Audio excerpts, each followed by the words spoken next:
ঢাকা ঢাকা দিল্লি না ঢাকা, দিল্লি না ঢাকা ঢাকা ঢাকা, দালালিরা রাজপথ রাজপথ রাজপথ। আমাদের কয়েকটা পরিচয় আছে।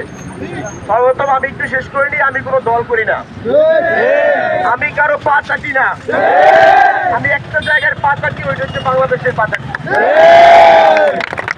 আপনি যে দল হন, আমাকে কালোকে কালো, সাদাকে সাদা বলতে হবে। আমাদের কয়েকটা পরিচয় আছে, আমরা মুসলিম, আমরা বাংলাদেশি। এখানে হিন্দু বাইরে থাকতেই পারেন, আপনি বাংলাদেশে হিন্দু থাকতে পারেন, বৌদ্ধ থাকতে পারেন, মুসলিম থাকতে পারেন,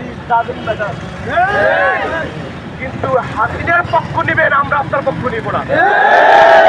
আমরা হাসিনাকে লড়াইছি এই দেশ থেকে। এখন যদি কোনো হিন্দু ভাই হয়ে হাসিনার জন্য মায়া কান্না করে, তাদের জন্য আমাদের সহানুভূতি নাই। হাসিনাকে লড়ানোর জন্য আমরা হাত ধুয়েছি, তোর মতো ইন্টারন্যাশনাল ট্যালেন্টেড পাত্রকে ধুয়েছি, দু হাত মিলে বুকে গুলি নিচ্ছে। এখন সেই হাসিনা কি বলছে, স্টুডেন্টদের বুকে গুলি চালাইছে। সেই হাসিনা যদি ভারতে বসে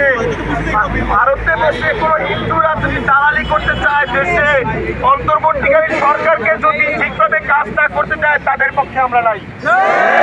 আমরা বলবো এই দেশে হিন্দু থাকবে, মুসলিম থাকবে, সবাই থাকবে, কিন্তু আপনি হিন্দুর নামে যদি হয়ে হাসিনাকে একটা একত্র করতে চান, সেইটা আমরা চাই না।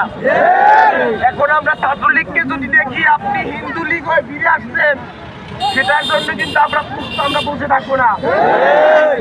আপনি কখনো আনসার লীগ হয়ে ফিরে আসেন, আপনি কখনো অটো রিক্সা ফিরে আসেন, আপনি এখন আসছেন গতকালকে